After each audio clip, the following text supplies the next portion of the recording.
Latest technology courses, best infrastructure మరియు అద్భుతమైన placements. Engineering లో మీ best choice Avian institute of engineering and technology, Ibrahimpatnam. Neela గారితో మీరు పాడిన పాటలు ఆ టైంలో అప్పటికప్పుడు నేర్పించి పాడించడమే కదా, రిహార్సల్స్ లేదా? వెళ్తుంటాయి రిహార్సల్స్ ఉండేవి. అందుకే ట్యూన్ గుర్తుంది, లిరిక్ గుర్తులేదు. అది ఆ తర్వాత తరంలో అమ్మ జానకమ్మ గారితో కలిసి మీరు, జానకి గారితో కలిసి మీరు పాడిన పాటలు కొన్నే పాడారు ఆవిడతో కలిసి, జానకి గారితో. ఆవిడది ఒక టైప్ ఉందే, అలాంటి టైప్ ఎవరికి రాదు. నాలా అందరూ పాడుతున్నారు, జానకిలో ఎవరైనా పాడుతున్నారా? అంత స్పెషల్ చూడండి జానకి గారికి. అదే అంటాను నేను, సంతోషం. అలాంటి వాయిస్ ఆవిడది. మీ ఇద్దరికి మీ ప్రయాణం ఎలా ఉండేదమ్మా కలిసి? ఎవరంటే నా మీద పోటీకి వస్తారు, సుశీల గారిలా పాడుతున్నారని. సుశీల గారిలా పాడుతున్నారు, సరే పాడుతున్నప్పుడు ఆ ఎక్స్ప్రెషన్ ఎక్కడ? పాట అప్ప చెప్తున్నారు అంతే. ఇప్పుడు అమ్మా ఇప్పుడైనా అంతే, ఎవరైనా అంతే. పాడుతున్నాం అనుకుంటారు మనసులో, అంటే ఒక్కొక్క గొంతుకి ఒక్కొక్క టైప్ కదమ్మా. అవును అవును అవును, అది వాళ్ళు మర్చిపోతారు. అది ఇంత క్లాసికల్గా మీరు పద్యాలు, కీర్తనలు ఇవన్నీ పాడుతూ మంచి చలాకీ పాటలు కూడా మధ్యలో పాడారు, చాలా పాడారు. అవును. ఆ చలాకీ పాటలు పాడేటప్పుడు మరి మీకు ఇది అది ఎలా మీరు అంటే ఎలా పికప్ చేశారు అది ఆ రోజుల్లో? రిహార్సల్ ఎక్కడ పోతాయి, వచ్చే వరకు అలా పాడుతుండమే వాళ్ళు. అవి బాగా ట్యూన్ పట్టేస్తుంది మనకి. ఘంటసాల మాస్టారు, బాలు గారు ఇద్దరు దిగ్గజాలు. మీ ఊరు అవ్వచ్చు, మా ఊరు అయింది. ఆయన గురించి ఏమైనా అడిగితే నేనేం చెప్పలేను. ఘంటసాల గారు మాస్టర్ గారు దండం పెట్టాలి. మా డబ్బులు ఇస్తే రండి అనేవారు. అదొక్కటి వద్ద చెప్పారు ఆయన.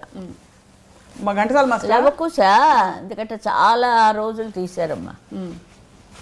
పాట అంటారు, క్యాన్సిల్ అంటారు, డబ్బులు లేక. అలా ప్రొడ్యూసర్ పాప ఆయనకి తర్వాత చాలా పేరు వచ్చింది. అట్లా కూడా చాలా. అయితే ఎక్కువసార్లు అలా ఆయనకి హార్మోనియం రాదు. ఆయనకి హార్మోనియం ఆయన మన పేరు సంగీతరావు గారు. సంగీతరావు గారు మొన్ననే 100 years అయింది. మా బంధువు ఆయన. బంధువు, చాలా సంతోషం. అందుకే సంగీతం వచ్చింది మీకు.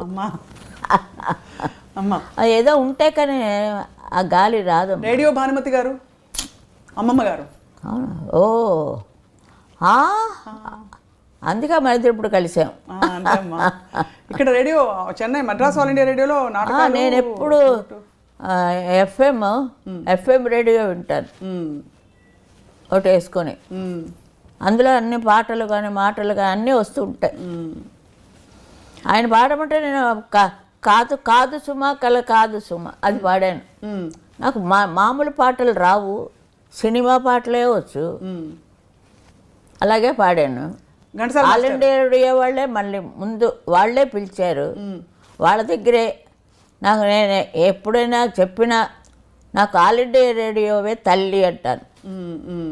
కాలు ఫస్ట్ అక్కడ పెట్టాను, అంతే కదండి. మరి వాళ్ళే కదా, ఏ పాట వచ్చినా ముందు ఆల్ ఇండియా రేడియోలో వచ్చేస్తుంది కదా. పిక్చర్ రాకముందు రేడియోలో వచ్చేస్తాయి పాటలు. అదే చాలా ఏటో జీవితం ఉండేది. జీవితం అంతా నేను చూశాను, సినిమా జీవితం చూశాను, ఇంటి జీవితం చూశాను, అన్ని జీవితాలు చూశాను. అమ్మ మీరు పెళ్లి చూపుల్లో పాట పాడారా? గుర్తులేదమ్మా. మీకు పెళ్లి చూపులు జరిగినప్పుడు పాట పాడలేదా డాక్టర్ గారు మిమ్మల్ని చూసినప్పుడు? నా పెళ్ళిళ్ళోనా? మీ పెళ్లి చూపుల్లో మీరు పాట పాడారా? సిల్లీగా ఉంది. అవునా? స్ట్రైట్గా చెప్తా, అంతే. మీరు అంత బిజీ సింగర్గా ఉంటూ అమ్మా ఇంటిని పనిని ఎలా బ్యాలెన్స్ చేశారు? ఇల్లు చూస్తే కదా నేను, తిండి లేదు, తిప్పులు లేదు. అక్కడే ఎక్కువ 3 గంటలకు, తెల్లవారుజాము 3ంటికి వచ్చేదాన్ని. ఏదో మ్యారేజ్ అయింది పేరుకి, ఆయన ఒక గోడ కట్టాడు అంతే. ఆయన నుంచి నాకు చాలా ఒక హెల్ప్ఫుల్ అయింది.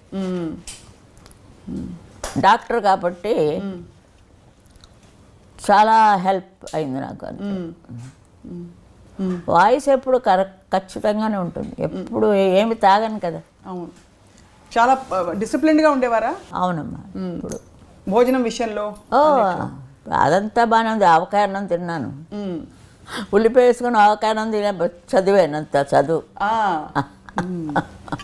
అమ్మ బాలు గారితో మీ ప్రయాణం 2 ముక్కలు చెప్పండి అమ్మా. బాలు గారు మీరు అత్యధికంగా పాటలు పాడారు కాబట్టి బాలు గారు నిజంగా ఇప్పటికీ ఎవరికి అసలు నేను పాడుతున్నప్పుడు నేను సౌందరరాజన్ గారు చాలా లీడులో, మ్మ్. మరి ఎవరు చేశారో మాకు తెలీదు. మాకు తగ్గాయి, ఇద్దరికీ తగ్గాయి పాటలు. మ్మ్. మ్మ్. మ్మ్. అప్పుడు చక్రవర్తి గారు వచ్చారు, మ్మ్. సుశీల గారే పాడాలన్నాడు. మ్మ్. ట్రెండ్ మారిపోయింది. మ్మ్. అందరికీ నేనే, క్లబ్ డ్యాన్స్ దగ్గర నుంచి నేనే. మ్మ్. మళ్ళీ ఒక ఇది వచ్చింది నాకు, ఒక వేవ్, మ్మ్. New wave. అప్పుడు తగ్గినప్పుడు బాధపడేవారా లేకపోతే అంతా భగవత్ చిత్తం అనుకునేవారా? బాధలు గీతలు ఏం లేవు. ఏమి లే. అయ్యో ఆ పాట ఆవిడ పాడేసింది, అయ్యో నేను పాడలేదు అని అదేం లేదు. మ్మ్. ఆవిడ పాడింది చాలా సంతోషం. ఇప్పుడు జానక్ గారు వచ్చారంటే ఆవిడది ఒక వెరైటీ, మ్మ్. నేను జానక్ గారే పాడాం. మ్మ్. ఆవిడ ఆవిడ ఒక స్పెషల్ వాయిస్ ఆవిడది. అన్ని రకాలు పాడతారు ఆవిడ. మ్మ్. ఏదో మొగాడు వాయిస్ కూడా పాడిస్తారు, అది ఇంకెవరికి ఛాన్స్ లేకుండా. అన్నిటికీ అలా ఉంది ఛాలెంజ్. అమ్మాయి చాలా గ్రేట్ అది అలా ఉండడం. మ్మ్. ఇప్పుడు వాణి జయరామ్ గారు ఉన్నారు, ఆవిడ సాటు సా అందిందా లేదా చూసుకుంటారు. మ్మ్. మ్మ్. దాన్ని బట్టి మ్మ్. తెలిసిపోయింది కదా మీకు, పాడేవాళ్ళకి అంతకంటే ఏంటి. అదే చెప్తున్నాను, వెరైటీకి జానక్ గారు ఒక వెరైటీ, ఆ వెరైటీ నేను పాడలేను. నా వెరైటీ ఎవరైనా పాడగలరు. జానక్ గారి వెరైటీ అన్నీ మీరు పాడారు కదమ్మా, కష్టమైన పాటలు, అన్నీ పాడు. క్లబ్ సాంగ్స్ పాడారు మీరు. ఓఎస్ అన్నీ పాడించుకున్నారు వాళ్ళకి కావాలని. మ్మ్. వాళ్ళకి కావాలని పాడించుకున్నారు, మేము వెళ్ళలేదు, అడగలేదు మాకు క్లబ్ డ్యాన్స్ ఇవ్వండి అని. మ్మ్. మ్మ్.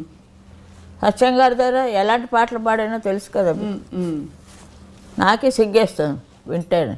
ఇప్పుడమ్మా అంటే మరి అలాంటి పాటలు పాడా అందరూ. ఆ బాలు వచ్చినప్పుడు మరీ బాలులాగా అల్లరి అంతే. ఎలా ఉండేదమ్మా అల్లరి? పాపం చాలా బాగుండేది. కానీ చాలా షాక్ కదమ్మా బాలు గారికి. ఎలా చాలా లాస్ అయిపోయింది ఇండస్ట్రీకే, చాలా లాస్, చాలా కష్టం మళ్ళీ అలా రావాలంటే. అది చాలా ఫీల్ నాకు కూడా. చాలా ఆయన పాటలు వింటుంటే ఇంకో 10 years ఉండకూడదా అని మనకు ఉంటుంది. మరి చాలా అన్యాయం అది. నేను అంటాను దేవుడితో అంట, చాలా అన్యాయం అయ్యా, స్ట్రైట్గా దేవుడితో పోట్లాట. కానీ మంచివాళ్ళు 4 రోజులు ఉండాలి. అవును కదమ్మా. ఇప్పుడు వయసు అయిపోయింది అంటే పోనీ అనుకోవచ్చు. యాక్టివ్గా పాడుతున్నారు. అదే అంతే, 90 ఏళ్ళ వాళ్ళు 100 వాళ్ళు కూడా ఉన్నారు. ఇదేమిటి ఇది అన్యాయం అని. అమ్మ సీతారామ శాస్త్రి గారు ఆ, వెళ్ళిపోవడం కూడా చాలా బాధ కలిగించింది. అంత చిన్న వయసులో వారు ఇంకా ఉండవలసిన వారు పాడాలని. వారికి సిరివెన్నెల ఇంటి పేరు తెచ్చిపెట్టిన సినిమా, అందులో మీరు పాడిన టైటిల్ సాంగ్ విధాత తలపున అందులో పాడింది.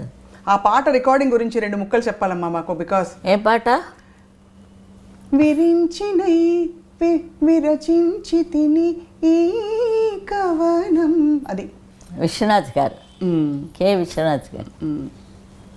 అదొక టైపు అంతే. మరి నమస్కారం.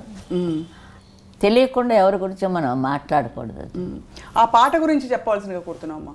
అదే బాలు కదా స్టార్ట్ చేశాడు. బాలు గారు స్టార్ట్ చేసి మధ్యలో మీరు పాడాను. జనించు ప్రతి శిశు గడమున. అవునవునవును. అది మీ ఆయన విశ్వనాథ్ గారు అన్నీ సపరేట్గా ఉంటాయండి. చాలా మనసుకి హత్తుకునేటట్టు ఉంటాయి పాటలు. మహాదేవన్ గారి పాటలు కూడా అట్లాగే ఉంటాయి. జానకి గారికి ఎంత పాపులర్ తమిళ్లో, ఆవిడ పాటలే పాపులర్. జానక్ గారికి, షౌకర్ జానక్ గారు, ఒక్కొక్క హీరోయిన్ వాణిశ్రీ గారి పాటలు ఆవిడే పాడుతున్నట్టు. మొల్లలో రాముడు పాట పాడాడు కదా, అవును అవును, ఆవిడే పాడుతున్నట్టు ఉంటుంది. నేను కనపడిన అక్కడ, అది ఎవరికి కనపడిన అనుకోండి, అంటే వాళ్ళు పాడుతున్నట్టు. అంత మంచి ఛాన్సు, ఆ అదృష్టం నాకు ఇచ్చాడు దేవుడు భగవంతుడు. అందుకే నన్ను పుట్టించాడు. ఇంకా చాలే కూర్చో అన్నాడు, అంతే.